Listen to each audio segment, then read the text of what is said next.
भागवत महापुराण की जय। कृष्ण कन्हैया लाल की जय। कुंज बिहारी दी जय। राधा रानी की जय। भगवान श्री कृष्ण के सभी भक्तों को राधे राधे, जय श्री कृष्ण। आज मैं आपको सुनाऊंगी भागवत महापुराण में तीसरे स्कंद में 27वां अध्याय, प्रकृति पुरुष के संबंधों का विश्लेषण।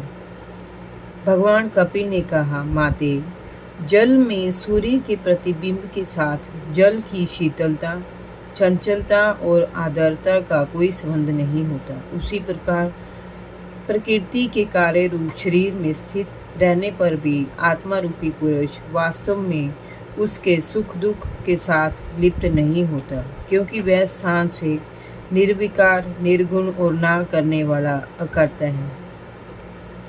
परंतु वही आत्मा जब शरीर रूपी प्रकृति के गुणों से अपना संबंध स्थापित कर लेता है, तब अहंकार से ग्रस्त होकर मैं करता हूँ ऐसा मानने लगता है। उस अभिमान के कारण ही प्रकृति द्वारा किए गए अच्छे बुरे कर्मों के दोष से वह अपना स्वतंत्र अस्तित्व खो बैठता है और विभिन्न योनियों में घूमता रहता है। जैसे स्वप्न में देखे गए पदार्थों के साथ कोई भी संबंध ना होने के कारण भी वह सोच सोच कर दुख उठाता रहता है। उदाहरण के रूप में किसी सुंदर स्त्री से स्वप्न में स्थापित किया गया संबंध कोई मायने नहीं रखता, किंतु उसका स्मरण करके जीव पछताता रहता है। बुद्धिमान मनुष्य विषय वासनाओं में फंसे हुए जीवों को भक्ति योग द्वारा उनकी वासनाओं से तटस्थ करके परमात्मा की ओर ले जाने का महत् कर्म करते हैं। हे माते, जो मनुष्य श्रद्धापूर्वक योग साधना से चित्त को एकाग्र करके श्री हरि से सच्ची श्रद्धा रखता है, श्री हरि की कथा का नित्य श्रवण करता है, समस्त प्राणियों के प्रति समभाव और प्रेम रखता है, किसी से वैर भाव नहीं रखता, समस्त संसारिक अशक्तियों का त्याग कर देता है, ब्रह्मचर्य और मौन व्रत द्वारा श्री हरि चरणों में अपने समस्त कर्मों और धर्मों को समर्पित कर देते हैं, तथा जो स्वभाव से अपने भाग्य से जो मिल जाता है उस पर ही संतोष कर लेते हैं, सीमित और सात्विक भोजन करता है, सदैव एकांत में श्री हरि का स्मरण करता रहता है, शांत रहता है, कभी क्रोध और अहंकार प्रकट नहीं करता, सबका मित्र बनकर रहता है, सभी पर दया भाव रखते हैं, धैर्यवान है, प्रकृति और पुरुष से युक्त इस शरीर से स्त्री पुरुष और बच्चों के प्रति भेदभाव नहीं करता, अपना अभिमान नहीं दर्शाता, अपनी बुद्धि से परमात्मा के सिवाय किसी अन्य वस्तु पर ध्यान केंद्रित नहीं करता। ऐसा व्यक्ति आत्मदर्शी मुनि की तरह नेत्रों से सूर्य को देखने की भांति अपने अंतकरण में परमात्मा के साथ साक्षात्कार करता है और ब्रह्म पद को प्राप्त करता है।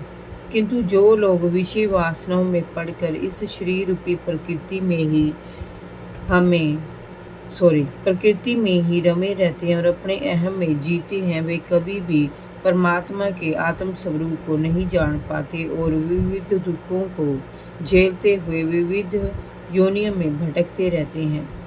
जिस प्रकार जल में सूर्य के प्रतिबिंब को और दीवार पर पड़ी अपनी छाया मीन्स परछाई को देखकर कर्मश आकाश में उदित सूर्य को देखा जाता है, उसी प्रकार उस परछाई से मानव देह, इंद्रियों और मन की चंचलता का पता चलता है। जिस प्रकार स्वप्नावस्था में अपने आप को मरा हुआ देखकर मनुष्य अपने को मरा हुआ जान लेता है और धन नष्ट हो जाने पर अत्यंत व्याकुल हो जाता है, उसी प्रकार भ्रम में पड़ा ये मनुष्य प्रकृति के तीनों गुणों के कारण दुख सुख का अनुभव करता रहता है। परंतु जो मनुष्य विवेकी होते हैं, वे आत्म साक्षात्कार करके अथवा आत्मा के सत्य को पहचान कर कभी दुखी नहीं होते। देवहूति ने पूछा, पुत्र, पुरुष और प्रकृति दोनों ही नित्य हैं और एक दूसरे के आश्रय से अपने अस्तित्व को प्रकट करते हैं। इस प्रकार प्रकृति का अस्तित्व पुरुष के बिना कुछ भी नहीं है। जिस प्रकार गंध और पृथ्वी, रस और जल अलग अलग नहीं हो सकते, उसी प्रकार पुरुष और प्रकृति भी एक दूसरे को नहीं छोड़ पाते। अंत जिस परमात्मा के द्वारा पुरुष को कर्म बंधनों में बंधना पड़ता है, तब उस प्रकृति के गुणों के रहते हुए उसे मोक्ष कैसे प्राप्त हो सकता है? उसका भय तो सदैव बना ही रहेगा। श्री कपिल भगवान ने कहा, हे माते, जिस प्रकार लकड़ी से उत्पन्न अग्नि से वह लकड़ी जलकर भस्म हो जाती है, उसी प्रकार निष्काम भाव से किए हुए अपने कर्मों से अंतकरण के शुद्ध होने पर और बहुत समय तक भगवान श्री हरि की कथा का श्रवण करते रहने से पुरुष की प्रकृति अर्थात अज्ञान रूपी अंधकार नष्ट हो जाते हैं। भक्ति, ज्ञान और वैराग्य इसे नष्ट करने में अत्यंत सहायक होती हैं।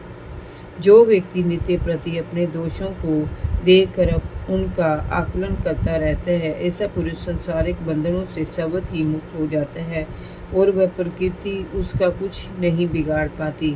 जैसे स्वप्न में देखे गए अनिष्टों का जागृत अवस्था में कोई महत्व नहीं होता, वैसे ही जागृत व्यक्ति पर प्राकृतिक दोषों का कोई प्रभाव नहीं पड़ता। जो व्यक्ति पूर्ण भक्ति भाव से श्री हरि में ध्यान लगाए रखता है और आत्म साक्षात्कार किए रहता है, प्रकृति उसका कुछ नहीं बिगाड़ सकती।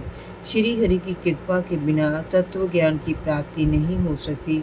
यदि योगी का मन मायावी सिद्धियों में नहीं उलझता तो उसे निश्चित रूप से श्री हरि का विनाशी परम पद प्राप्त होता है। मृत्यु की पहुँच वहाँ नहीं हो पाती। जय जय श्री राधे बांके बिहारी लाल की जय। भगवान श्री कृष्ण के सभी भक्तों को राधे राधे। जय श्री कृष्ण।